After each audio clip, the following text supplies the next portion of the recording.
everyone, welcome to my channel and to today's video where I'm going to be talking about all the books that I've read recently and some not so recently, but it's bothering me that I haven't done an official wrap-up for the months of November and December. So I will be talking about the ones that I got to during those 2 months and the star ratings. I'm not going to talk forever on them so that we can just get into my January wrap-up.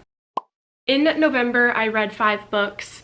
In December, I read 7 books, but 2 of those were DNFs. And overall, not that many books were super amazing in those 2 months. So I think that's why I've put a little bit of a delay on talking about those last 2 months of 2021, because I don't really have that many groundbreaking books to talk about. So I'm just gonna do a really quick speed round for November and December. The 5 books that I read in November are The Nature of Witches by Rachel Griffin, which I gave 3.5 stars, and this is a young adult fantasy, magical realism. And The Baddest Girl on the Planet by Heather Fries, which I gave 4 stars, and this, I don't know what to classify it as. I would say like literary fiction, but it kind of reads like a memoir, but it's fiction, I think. And Kingdom of the Cursed by Carrie Maniscalco, which is young adult, mostly adult fantasy. I gave it 2 out of 5 stars. And Blood Like Magic by Lizelle Sambury, which is science fiction fantasy, and I gave this 3.75 stars. And lastly, If the Shoe Fits by Julie Murphy, which is a romance that I gave 3 stars. Moving on to December, I found a new favorite book,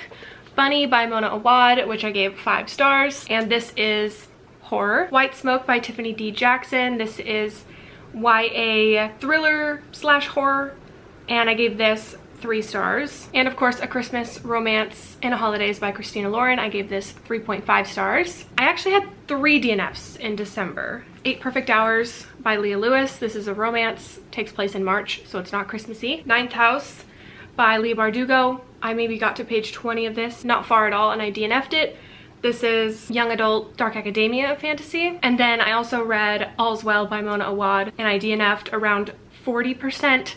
just because I picked it up right after I picked up Bunny, and I knew that it wasn't going to surpass Bunny, so I didn't think it was worth it. And then the other 2 that I don't have physically that I read via audio are The Santa Suit by Mary Kay Andrews, which I gave 3 stars, and Evidence of the Affair by Taylor Jenkins Reid, which I gave 4 stars. And that's a very short novella, which I really enjoyed, so I would recommend it if you're looking for something short, and the audiobook is great. Okay, now we're moving on to January. Not gonna lie, it was a very rough month for me, unfortunately. Not in terms of reading, okay, I read 11 books, but mentally I was struggling. I was being beat down and bullied by my own brain, and that severely affected my content. If you couldn't tell, I did have to take some breaks. And do I still not feel 100%? Absolutely. But we're here, we're trying, and we're doing our best. But since I still managed to read 11 books, I do have 11 books to talk to you about today. I did have a couple 5 stars and a 1 star. I also tried to keep up with my goal of reading at least 50 pages a day, but since I did have some moments of struggle during the middle to end of the month, I only managed to achieve that goal on 22 out of the 31 days, which is still pretty good. I read all of these books physically, except for one poetry collection that I ended up picking up and listened to on audio called Wade in the Water by Tracy K. Smith. And I did not give it a rating because I don't know enough about poetry to know if it was good or not. Not something I really enjoy, so I don't think I'll be picking up more poetry in general. But this was lyrical and sarcastic. It discussed things like what it means to be a female citizen and a mother and an artist in a culture that is mostly dominated by men, money, and mercilessness. Here's the rest of my wrap up, excluding one book that I don't have right now because my mother is borrowing it, but that is Ugly Love by Colleen Hoover, which I read alongside Regretting You and November 9 for my most recent vlog that you can go ahead and watch because it's a super fun one. It's the first episode in my Tackling My Physical TBR series. So I read those, and I'll just tell you my ratings really quick, but if you want to hear my thoughts on it, you can watch the vlog, of course. Regretting You, I gave 3 stars. November 9, I gave 4.5 stars.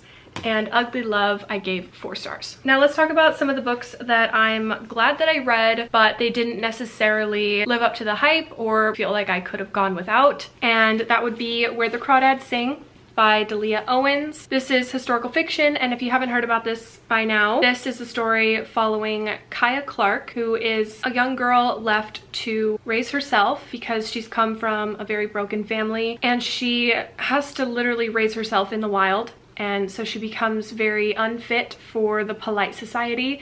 And since it is historical fiction, things are a lot different in this book. You're following two different timelines. One is in the 1950s and then another in 1970s, around those two timelines. And the first POV is when Kaya is a young girl and you're following her coming of age, and simply shows the story of her rude awakening that she unfortunately had to go through at a very, very young age. Then flash forward to some 20 odd years later, to the second POV, where a guy named Chase Andrews is found dead, and a lot of the locals seem to immediately suspect Kaya to be the killer.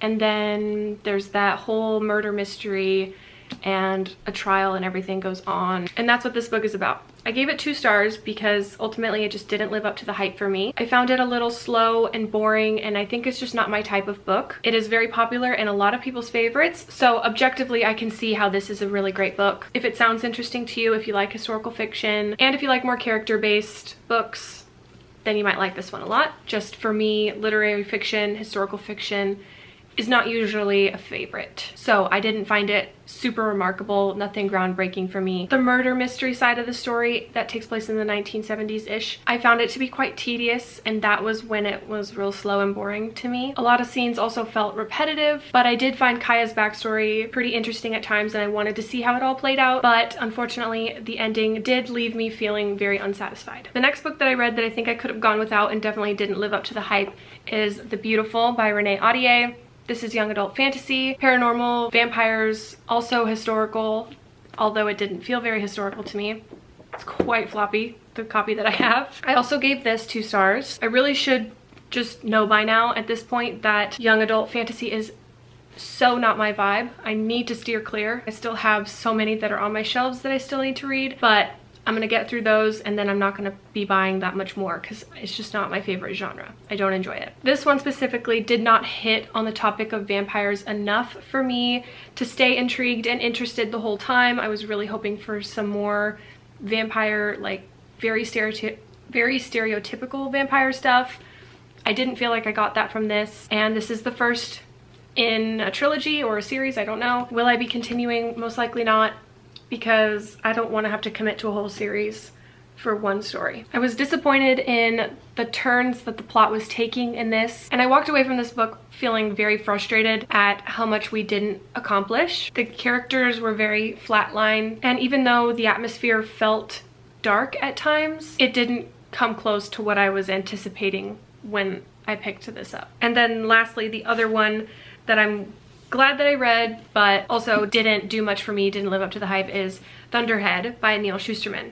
This is the second book to the Scythe series. This is young adult sci-fi dystopian, and I gave Scythe 5 stars, so I went into this to see how the story continued. It felt really, really long, and there were also some slow, boring parts in this that I just couldn't care enough about. I'm really noticing that I can get easily annoyed with YA, and I think I'm just growing out of that, which I never was entirely into YA because I started reading as an older person, but I have a lot of young adult on my shelves, so I just need to get through it. It's a learning curve. I'm learning what my tastes are. That's good. That's good. We're making progress in knowing what I like to read. Overall, this wasn't bad. I gave this 3 stars, but it is 500 pages, so that is too long in my opinion. Too many plot lines that I couldn't really tell what the main story was supposed to be. I didn't know what it was trying to accomplish as a whole. The first book seemed very cohesive and I knew like what was going on, but this one you're following just so many different characters, more characters I feel like than you were in Scythe. The ending scenes in the last 50 pages and the cliffhanger were the best part. I will be picking up the 3rd book just to see the series through and to finish it all out, but this book did put me in a huge reading slump, so I don't know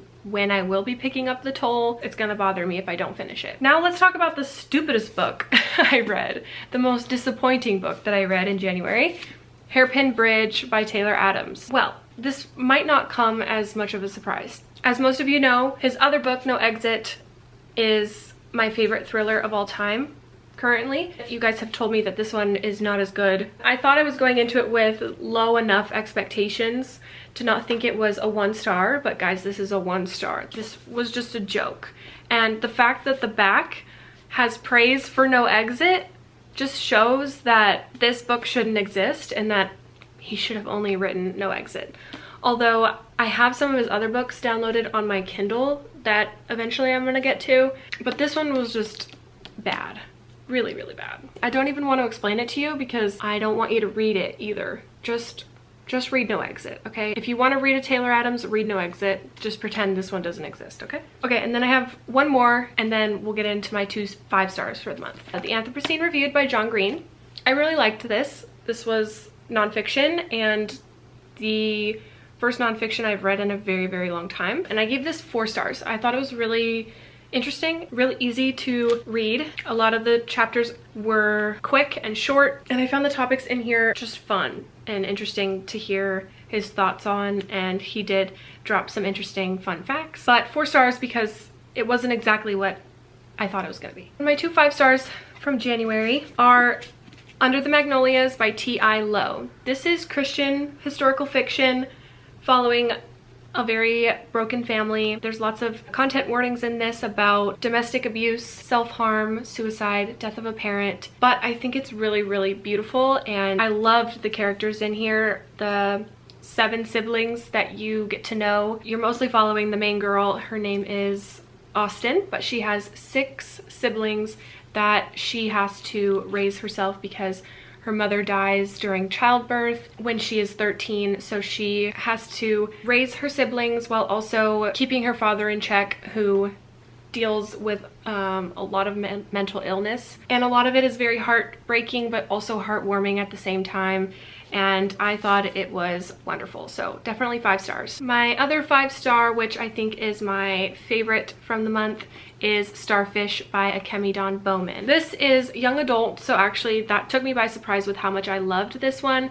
Completely fell in love with the story and how our main character is an artist. She loves to paint, and it's her coming of age story, and she is also dealing with a very difficult parent who doesn't support her dreams and is very emotionally abusive to her, but she wants to get into this art school and she doesn't. She runs into an old childhood friend who asks her if she wants to go back to California with him to tour some art schools and just like discover herself, and the story goes from there. This is beautiful. The main character is half Japanese and, like I said, an artist, so I love that, and the writing is also beautiful, so this is definitely my favorite book from January. Those are the 11 books that I read in January, as well as the other books that I finished out 2021 with, just so that you guys can hear my official ratings from those books, and now I don't have to worry about talking about them anymore. But that's it for this video. Thank you guys so much for watching, and I will see you in my next one.